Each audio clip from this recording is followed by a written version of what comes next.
How do you follow Christ, especially in situations that it might cost you relationships, status, or like opportunities?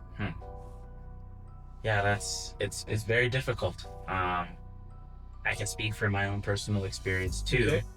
When I was in Toronto, there was this person that I was interested in, Yeah. and we had actually gone out on a few dates. Okay.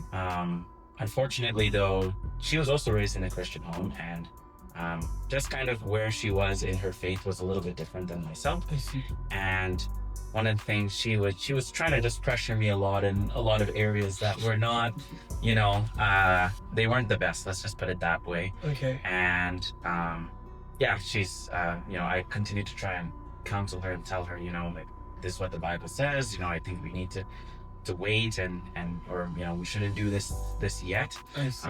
But unfortunately, just because of how the situation was and how things were pushing along, we had to decide to just mutually part ways and just kind of leave things be where they were, which was very painful at the time. I mean, it was kind of I delayed this decision by quite a few months at this point, so it was also partially my fault too. It's something that I kind of knew from the beginning it was going to be a problem, but I said, I Maybe. can just maybe keep pushing and pushing, and it just kind of became just too much after a while, right? And so and I think you just have to ask yourself what's most important to you, right?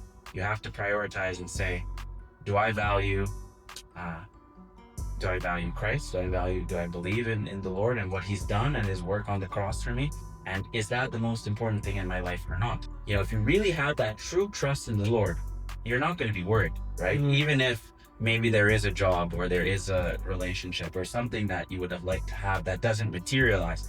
Yes, it may be painful if you lose that, but at the end of the day, since God is what you have as your foundation, then the other things are just kind of extra things, right? They're just by the wayside.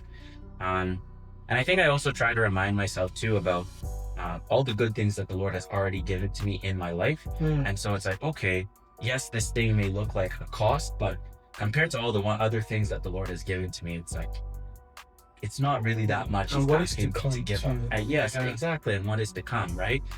Yes, maybe I would like to have that nice job that pays, a lot, or I would like to have, that relationship with this person. But at the end of the day, it's like, what's most important to you, right? And if you have the basics covered, as Paul says, right? With food and raiment, let's be content, right? If you have those basics, then everything else is secondary. Exactly.